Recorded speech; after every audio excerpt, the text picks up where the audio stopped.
عنہا 110 اور 20 ہجری تک درمیان 110 تے 20 کے درمیان ہے دور صحابہ. ام المومنین نے جو معنی کیا ہے 120 ہجری تک کائنات میں کسی نے اگر اس معنی پر اعتراض کیا ہو یا ان ایتوں کا کوئی اور معنی پیش کیا ہو ذرا پیش کرو. جو ہے ان ایتوں کا معنی 120 ہجری تک یہی ہوا. کسی صحابی نے دوسرا معنی نہیں کیا. ام المومنین نے یہی کیا. حضرت عبداللہ ابن عباس نے یہی معنی کیا. اور دور صحابہ کے بعد کے امام اور بعد صحابہ امام اعظم امام ابو حنیفہ رحمت اللہ تعالی علیہ نے یہی معنی کیا. امام محمد کی کتاب سیر کبیر صغیر اس میں یہی مسئلہ موجود ہے. اور فقہ حنفی کی 351 کتاب کے اندر یہی مسئلہ ہے. کنز میں کنز کی جمی شروحات میں شاشی کی تمام شروحات میں ہدایہ کی تمام شروحات میں اور اللہ کے نبی کے گھر سے یہ معنی ہوتا ہوا احناف کے گھر سے آیا. اور امام شافعی رحمہ اللہ امام احمد المہذب حنبلی مذہب کی کتاب مغنی ابن قدامہ وہاں پر بھی مسئلہ یہی اور وہاں پر یہ لفظ ہے نص علیہ احمد بس شافعی. وہاں پر امام احمد کا فتویٰ بھی امام شافعی کا فتویٰ بھی اور وہاں پر مسئلہ ہے لأنه بطلت حواسه وذهبت نفسه. وہاں پر مسئلہ ہے جو مر جائے وہ دنیا والوں کا کلام کوئی نہیں سن سکتا. کیوں؟ اس کی روح نکل کے چلی گئی اور روح قیامت تک اس بدن کے اندر واپس نہیں آ سکتی. اور فرمایا اس لیے اللہ تعالیٰ فرماتے ہیں انک لا تسمع الموتى. یاد رکھ بخاری میں بھی مسلم میں بھی نسائی میں بھی فتح الباری میں بھی عمدۃ القاری میں بھی ارشاد الساری میں بھی تمام کتابیں پکار کے کہہ رہی ہے ام المومنین یہ ان آیات کا مطلب سمجھا رہی ہے. اور میں کہتا ہوں جب قرآن کا معنی ام المومنین نے کر دیا اور کائنات کا کوئی مولوی جو معنی کرتا ہے کہ اس سے سنانے کی نفی نہیں ہے سننے کی نہیں انتفاع کی نفی ہے مطلق سماع کی نہیں. میرا دوست غصہ نہ کر کسی ایک صحابی سے اپنا معنی پیش کر. اشاعت التوحید کو گالیاں مت نکال. ہمت کر.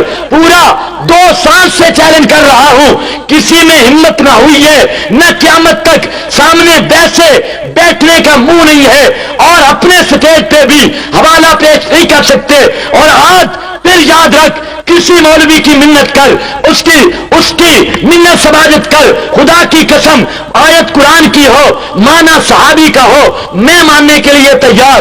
ورنہ تیرے پاس نہ قرآن کی آیت ہے نہ نبی کے صحابی کا معنی ہے. میں کہتا ہوں پیغمبر کے صحابہ نے یہی معنی کیا. علماء احناف نے یہی معنی کیا. شافعی مذہب کی کتابوں میں یہی معنی آیا. حنبلی مذہب کی کتابوں میں یہی معنی آیا. علماء دیوبند میں سے پہلے دیوبند کے مفتی عزیز الرحمان دیوبندی نے فتاوی دارالعلوم دیوبند میں یہی معنی کیا. مفتی کفایت اللہ صاحب دہلوی نے کفایت المفتی میں یہی مسئلہ بیان کیا.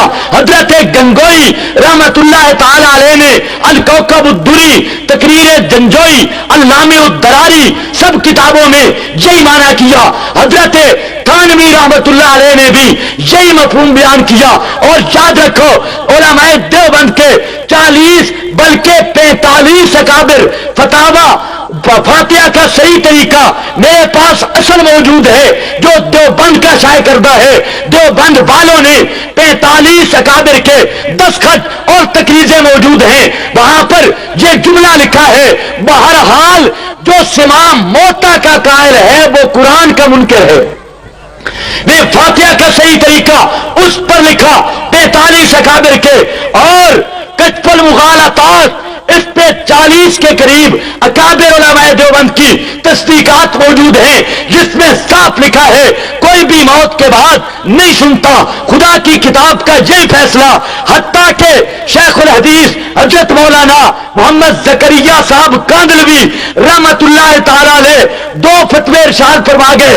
ایک کتب فضائل پر اشکالات، ان کے جوابات وہاں فرماتے ہیں انک لا تسمع الموتا، یہ نس ہے عدم سماع میں، مردوں کے نہ سننے پر یہ نس ہے۔ حضرت شیخ نے فرمایا، اور توجہ کر، شیخ الحدیث کی دوسری کتاب مکاتیب اور دوسری جلد ہے، صفحہ 520 ہے، اس کو دیکھنا۔ مسئلہ پوچھا گیا کہ مسئلہ حیات النبی میں آپ کا کیا نظریہ ہے؟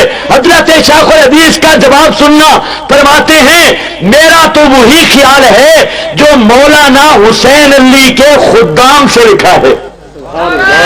تکبیر، تاجدار ختم نبوت، جان صحابہ، علماء حق، علماء دیوبند، مولانا حسین علی کے خدام سے تلے یہ بھی بٹ نکلا دیا نے، بٹ جان دو ولا کے نکل گیا تلے لکھیا نے، کیونکہ ساری زندگی میلاد دے جلوساں دی سرپرستی کرنے والے تے اے فتویٰ دینے والے بھی جڑا ہیلا اسقاط نہ کرے اس امام کے پیچھے نماز نہیں ہوندی، کیونکہ دانے اس کو نہیں ملتے۔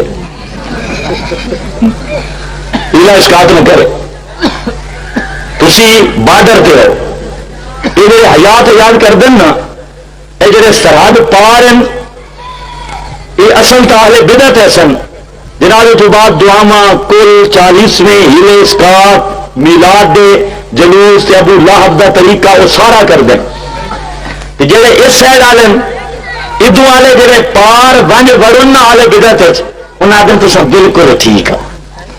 مولانا سرفراز صاحب غلط ہیں جو رائے سنت لے گیا تو سب واہ سونا، کل بھی پڑھو، 40ویں بھی، ختم بھی اور ہیلے اسقاط بھی، سب کچھ منڈی رکھو، بالکل ٹھیک ہے۔ مولانا سرفراز صاحب زیادتی کر گئے ہیں، رائے سنت لے گئے، وہ مماتی تھا، رائے سنت لے گیا فلا فلا، اور جب آتے ہیں فراد پار کر کے ادھر کہتے ہیں مانا حضرت شیخ مولانا سرفراز خان صفدر انہوں نے جو لکھا ہے تو وہ پیش کرتے ہیں۔ اب یہاں پر بنتے ہیں سنی، وہاں پر بنتے ہیں بدعتی۔ میں کہتا ہوں دراصل ہے خنثی مشکل، نہ ادھر کے نہ ادھر کے۔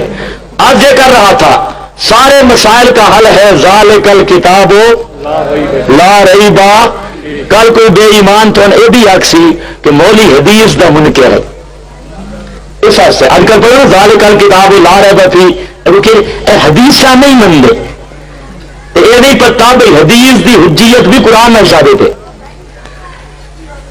حدیث دی حجت کی تو ثابت ہے، حدیث حجت ہے تب بھی قرآن نہ، پیغمبر کا مقام ہے لتبین للناس، لیکن تمہیں کیا کہتے ہیں؟